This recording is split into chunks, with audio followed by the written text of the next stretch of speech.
Hey guys, welcome to another Blue Lock presentation. With the recent Blue Lock episode that came out, we saw a snippet of what the U20 match will look like. Now, is this an episode breakdown? Not really. Why would I do an episode breakdown of a show that looks poo-poo? Second, am I milking it?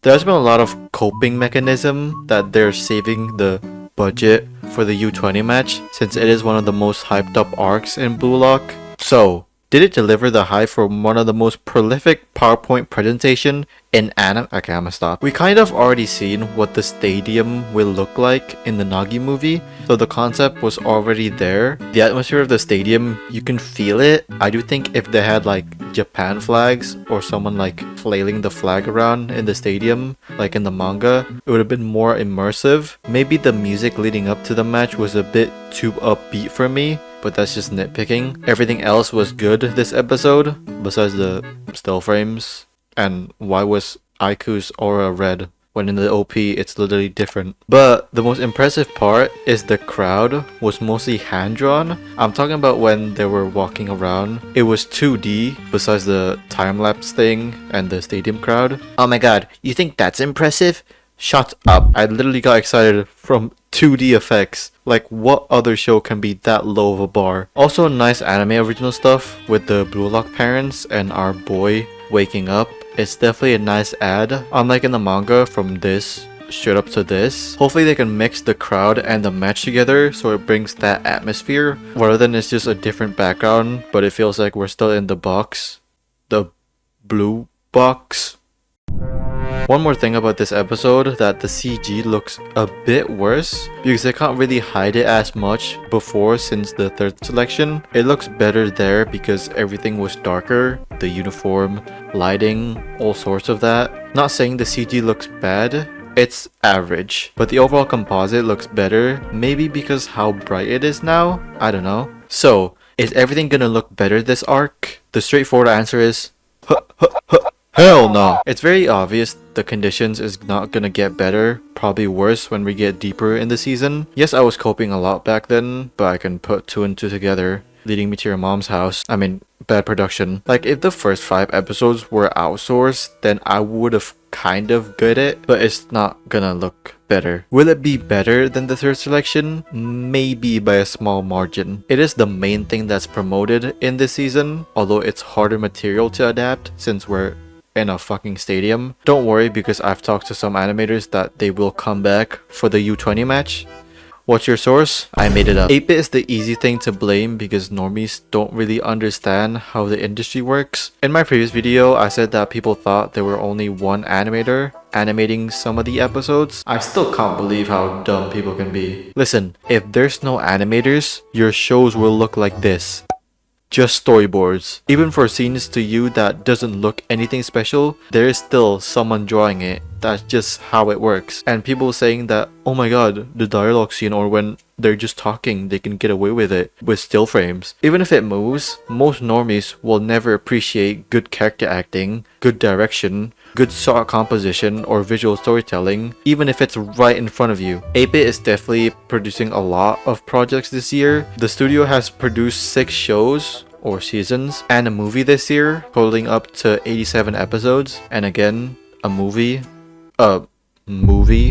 in 2024. Of course, that doesn't count other projects that's currently in production or 8-bit doing outsourcing episodes for other studios. I was having a hard time finding the production line in 8-bit since I really don't know the studio that much, but Sarka on Twitter put this thing out, so shout out to him. I don't know what a shout out will do on Twitter. There's currently 5 animation producers in the studio, I think. I'm focusing on Anip for now, just Anip. And if you look here, Hidonori Kosuge, the main animation producer for Blue Lock, was doing Shy Season 1, the Nagi movie, and Irregular Season 3 in a year time span between these projects. From the looks of things, they change Anip every season of different projects. Like for example, Hidonori Kosuge was the animation producer for all of Slime until the movie. Same goes for Shy, you get the idea. Usually a project with multiple seasons stay with the same team in terms of animation producer slash production line with every season, which is kind of a concern from 8-bit. Since I'm guessing they are taking a bit too much project so that they have to change the teams around. I mean, Blue Lock Season 1's Annie was Tsutomu Hirano, but now he's the assistant animation producer for Season 2. And I'm not saying changing animation producers is bad.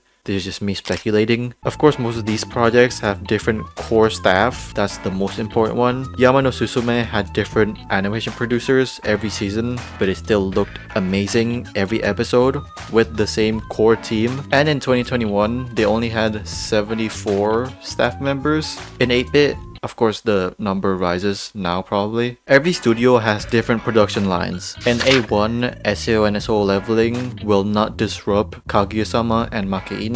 Mappa 2, the Chainsaw Man / JJK team, won't get disrupted by any other projects right now. In Mappa, like Ranma 1/2, Lazarus, and Bones has different production lines too. Time and talent is absolutely the most important aspect. If an episode costs fucking 10 million bucks, but you only have 3 weeks to pump out a Hakugo level episode, it will still look good, but it's not something to cheer on about. If you just give a bit more time, it will look good. Like if they didn't make the next Ufotable money laundering drama, Nagi movie, Season 2 would have looked better. We saw what the team can do with enough time, but people still want to blame the studio. And I know they're not talking about the higher ups. Animators also, again, Season 1 still had animators that also did their own Genga because probably they had more time, but it still was the same kind of condition as Season 2. At least later in the season, Evokoi, an animator for Blue Lock Season 1, faced the same problem to some of his layouts that had movement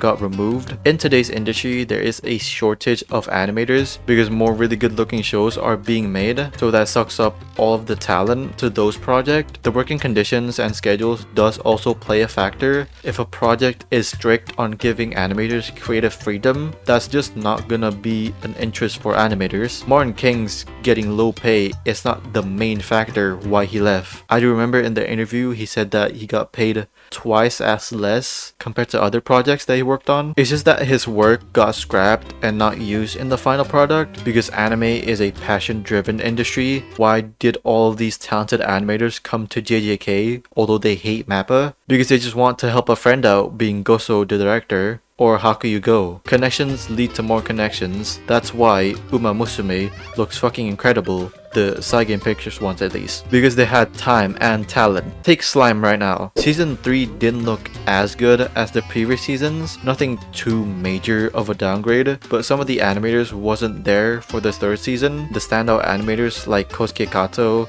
Shu Sugita, and Shotaro Tamumizu didn't participate because they're freelancers and they're busy with other projects. Another aspect that is a red flag is that the director change for Season 2 that was very close when Season 2 was about to air. I already mentioned, directors leaving, blah blah blah, last episode video. As we know, Shintaro Inokawa was supposed to be the director for Season 2 but got changed to Yuji Haibara. Same thing happened with Inokawa way back in 2005. He was supposed to direct Fotakoi Alternative at Ufotable but got replaced by Takayuki Hirao. I don't know why, it's still unknown the reason. But besides that, moving back to the movie was directed by Ishikawa. Well, he's credited that, but there were 6 assistant unit directors in the movie too. Unit directors is the same thing as episode directors. They direct a chunk of a movie, not all of it. So it is possible that Ishikawa only did like some portions of the movie. He was also credited as unit director, but it's still a vague answer of what this or this person did. It's the same with Season 2. Yuji Haibara is credited as the director and other stuff, but there's also additional 2 animation directors, being Naoko Kusumoto and Kentaro Sugimoto. I do think the animation director's credits is different than the usual animation director. It's something to do with the word play, I don't know, where usually their roles is just to correct drawings to be better or on model. Since Yuji Haibara is more listed as CG directors for other 8-bit shows, so maybe those 2 help him with the 2D side of the project. It's inevitable what will happen for the future episodes. I want to be proven wrong about the animation being bad, but there's some evidence leading to +X+ equals bad production. It's trash that the committee is absolute dog shitting on an IP that could be one of the most popular sports anime or just anime as a whole. But the higher ups are like, you know, you do your job. I'll stay at my PGD castle. Thank you to Sarka, I'm sorry if I'm pronouncing your name wrong, for the blog about Blue Lock's production and 8-bit. Really helped me in this video. I think he's like an owner on Anime Corner, but he is a smart man. Or woman. If you guys like this video, leave a like. If you hate it, leave a like. Comment down below what are your thoughts on the U20 match. Will it be bad? Or bad? And yeah, hope you guys enjoyed this video. See you guys next time.